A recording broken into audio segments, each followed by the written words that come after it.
want to include a description about the piece that you are uploading. We always encourage students to try to keep images to one to three images per slide. So you can compose images into one slide. You want to be sure you are putting your best practice forward. You're making sure you are taking good quality photos, and again, organizing your artwork in a clean, clear fashion that is not distracting. It's showing your artwork to its best ability. So once you are going through Slide Room, when we get your portfolio on our end, this is how we'll see your artwork. So again, you just input all of that information, your artwork, your details, the size, the medium, the description. But once you've done all this, this is how we'll see it on our side. So again, make sure your pictures are big, clear, concise, well organized. So always think about photographing your artwork as much as you can to your best ability. Good quality photos. I'm not saying you have to go out and hire a professional photographer, but do your best to take good quality photos of your artwork. So what we're looking for in a portfolio: creativity, personality, risk-taking, original ideas and concepts, intentional, thoughtful, visual decisions. With all this, we're looking for technical skills, expressive skills, experimentation, and what that means is experimenting with the materials that you use. How can you show more expression through the materials you use? Your technical skills, your personality. We are going through the application process right now for the fall of 2022 freshman class. And we're seeing a lot of fan art. We're seeing a lot of elves. We're seeing a lot of movie star images of famous people. That was the dude, the main actor from Dune. So we notice whenever there's a very popular movie, there's a particular actor who pops up into people's portfolios. But also we've seen a lot of Marvel, Naruto, academia. So avoid all that. We want to see original ideas and concepts. Please do not include artwork that belongs to somebody else. Master copies, we see a lot of that. But again, show us your personality. Show us how you are going to bring a unique perspective to our community here at RISD. We'd like to see your understanding of color. I have that in here twice because, again, show your use of color. Show your ability to work with form, texture, perspective, anatomy, composition, value, and lighting, line, texture. So bring all those things to your portfolio. Again, these are suggestions. They're not requirements, but again, you are applying to the Experimental Foundation Studies your first year at RISD. So before everyone begins with, I'm applying to graphic design, I'm applying to ceramics, I'm applying to illustration, all first year students are required to go through a foundation year, which is known as the Experimental Foundation Studies. So in the Common App, you can indicate up to 3 majors that you have an interest in, but you're not applying directly to that major. So everyone who's in attendance to this webinar right now, please, in the Q&A chat box, what is everyone applying to, if you could respond? Again, just let me know in the Q&A chat box, what are you applying to? So with that, you can include artwork that reflects your intended major, but again, you are going through the foundation year your first year, so prove to us that you can make it through the foundation year before you can prove to us that you can make it through industrial design or illustration. You can include illustration artwork, you can include printmaking, furniture, whatever you feel best represents you, but again, find a balance between your major interest artwork, but also the foundations, because you are applying directly to the foundation year. You're not applying directly to our majors. We need to see, I would say, try to include artwork that shows exploration process, discovery, experimentation. Not every piece in your portfolio needs to show process. Maybe 1 or 2 projects in your portfolio, art pieces, can show process. Show us your thumbnail sketches, your inspiration, how you show us the journey that you took to get to the finished piece. But again, not every piece needs to show a process. Again, we are trying to get a sense of your readiness for the experimental foundation studies. You're in class, you have 3 classes and that are studios. Drawing, design, and spatial dynamics, and then you have 2 liberal art courses, literary, literature seminar, and theory and history of art and design. Very long names. But yeah, we are trying to prepare students who are ready and prepared to handle the foundation year before they handle their major. So again, try to reflect the foundation year type, try to reflect the foundation year as much as you can in your portfolio. Yeah, so here are some examples of studios that you'll focus on in your freshman year.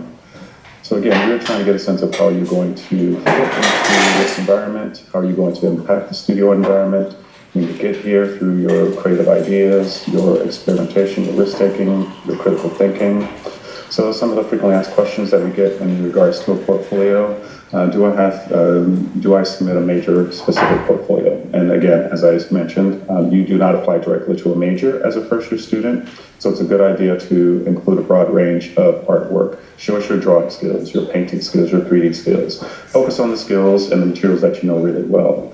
But no, your portfolio doesn't have to be geared towards a major. Do I need to be able to draw? Not necessarily, but it does help to have a strong practice in drawing alongside 2D and 3D.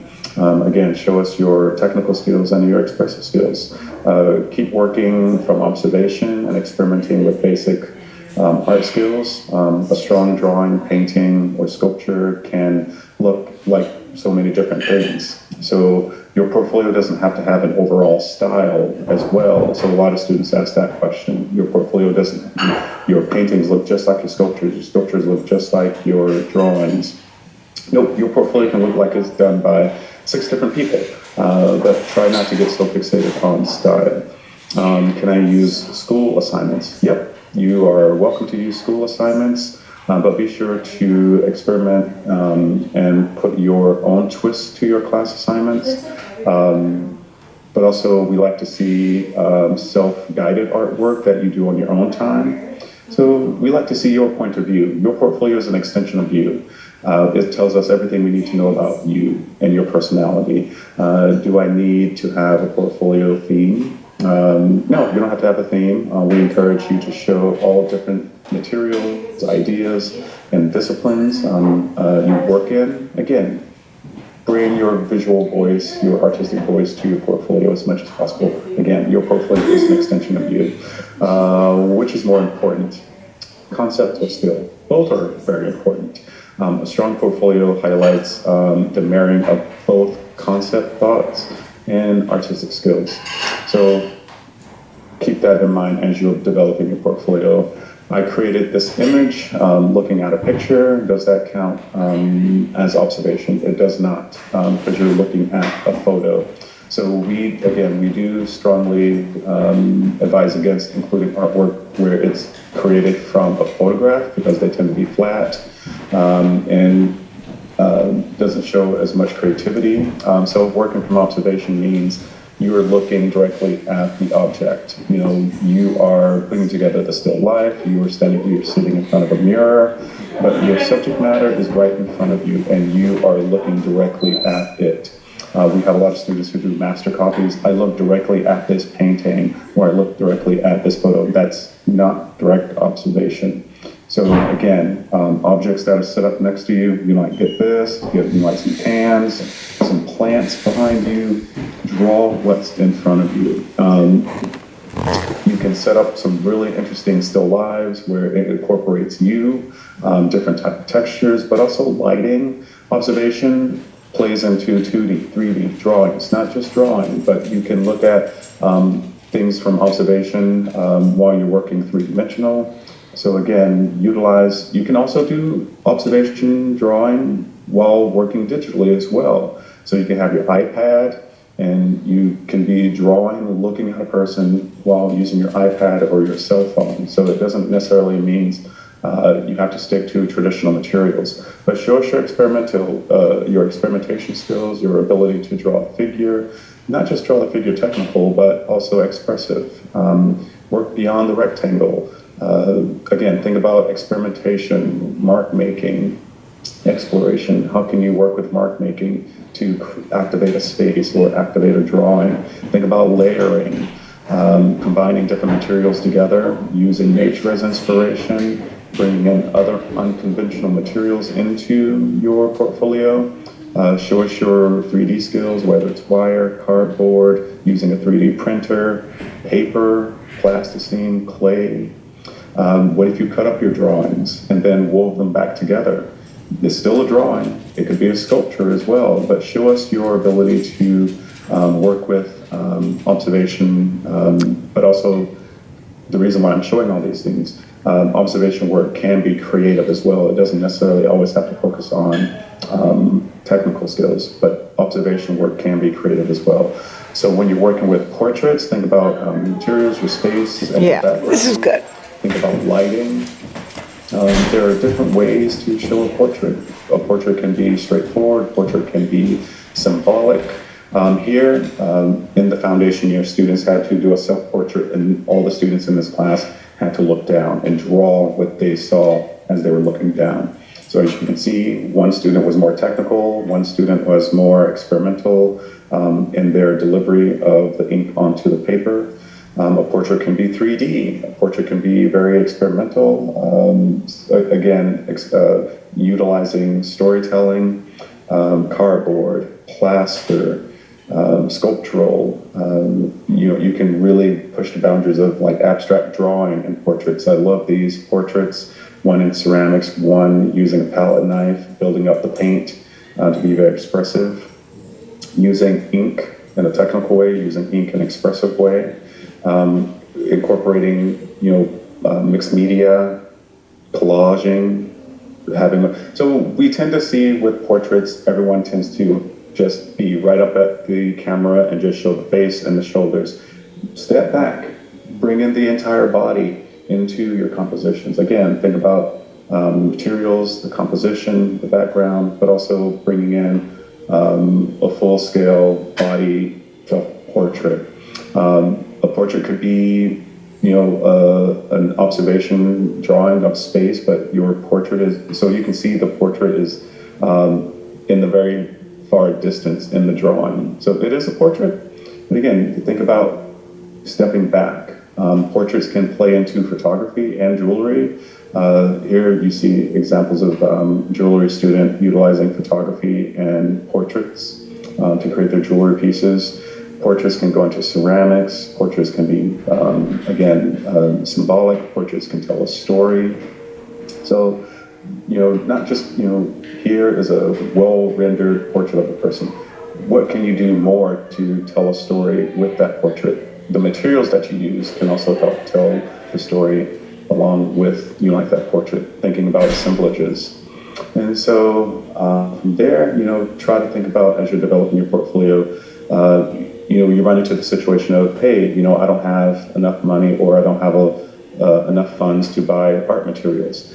There's so many things around you that you can utilize to create artwork, and you can pull things from nature to make your artwork.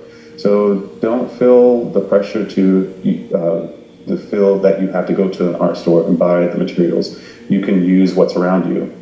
So dried leaves, twigs, rocks, to create your artwork. That could lead to a sculpture, that could lead to a painting, that could lead to like a weaving of a basket, making jewelry out of found objects. So I went and picked up some stuff off the street. I love these little spiky things, but these could totally be earrings, or you could use these, like what if you drop them in ink and drag them across the paper?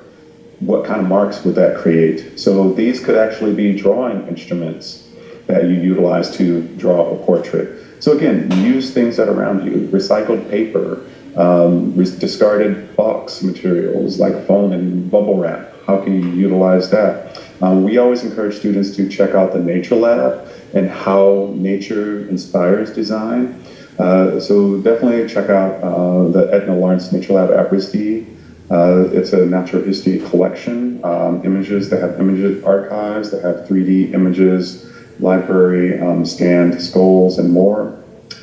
So there's a lot of links, a lot of helpful information on the Nature Lab website. So I was talking a little bit about found objects. So again, utilizing things that are in your basement, in your attic, you know, things that maybe you have a discarded, maybe you have a non-working stereo or computer, vacuum. Like, how can you utilize those things as part of a project or an art piece? Here, the student utilized CDs and created this beautiful garment. The student took a whole bunch of Barbie doll heads and made an entire jacket.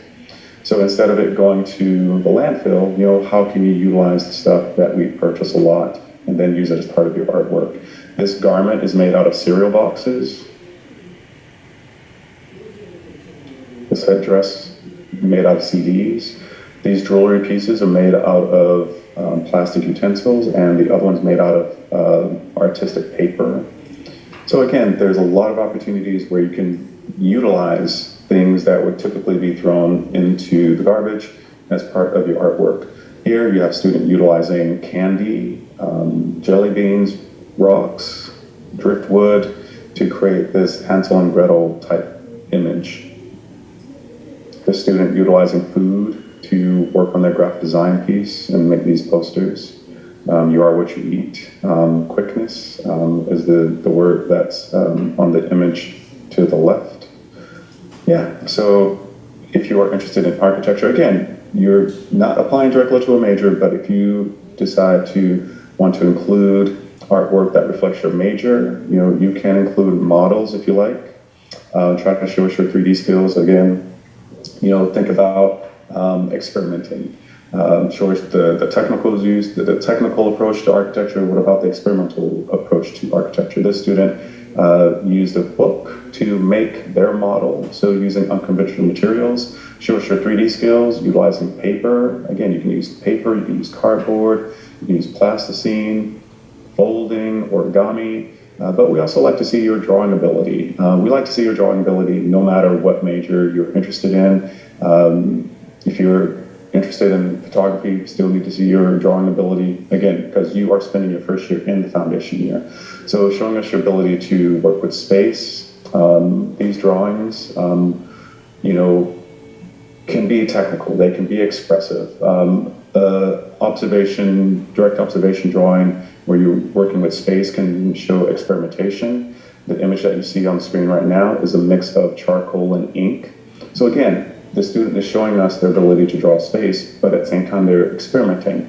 How do you combine charcoal and ink together to create this mixed media, this unique, coming up with this unique approach? Using pens, using oils, give us some very unique point of views when you're working with architecture. Please avoid one-point perspective hallway drawings. Think about 4-point perspective, 3-point perspective, 2-point perspective. So don't just focus on just drawing, standing in the middle of the highway and drawing the highway going in perspective. Give us some angles. As you can see here, and you sit on the floor and look up and draw the buildings. Here, this illustration student drew people in relation to space, and you can see the text in the background. But again, it showed, even though this person, didn't major in architecture, but they are showing us their ability to draw space and create this very unique composition that plays with scale. And again, figure, ground, relationship, objects relating to each other, and how does that read as a whole in terms of the overall concept. When it comes to photography, we see a lot of photography work. We see a lot of typical high school student photos of animals, family pets, family field trips, kids hanging out in front of the CVS, 7-Eleven store, teen angst photos. Try not to include that stuff. You have to think, and also, with Instagram, everyone's a photographer. A point and click will not get you there. You need to bring some creativity to those photo pieces. For those folks who are in yearbook, taking pictures of your friends in the field, in the middle of some beautiful field, and they're looking back at the camera, don't include that stuff. That's very typical. Again, think about how can you push your ability to work with photography. There's nothing wrong with including those photos, but we need to see some creativity, folks. We're seeing a lot of landscapes, pictures of flowers and buildings. Bring creativity to it. At the end of the day, when I see it, it's a picture of a building. I don't see creativity. That's my opinion. Everyone has a different take on photography, but for me, I would say try to bring some creativity. I mean, to me, it is a picture of basil leaves. How is it creative? What is it symbolizing? We have a lot of students who will, add some text, some descriptions to try to fluff up the image of what they took a photo of. Still, at the end of the day, it's a picture of basil leaves. Cut it up. Cut up the photo. Try to incorporate the photo into a painting. Merge it with another image. What if you sprinkle some basil leaves, herbs onto the photo to help, push your idea? Why did you take pictures of basil leaves? Again, you need to be a little bit more thoughtful on how we perceive your artwork on our end. And again, yes, you can print the picture, you can collage the picture, but do your best to think about how can you bring more narrative to your photo pieces. And do we understand it when we see it? But yeah, you can bring your photo illustration, photo graphic design, photo jewelry. When it comes to color, do your best to push the boundaries with your use of color. When thinking about color, take all of your artwork, look at it as a whole, and look at your most dominant colors in your portfolio.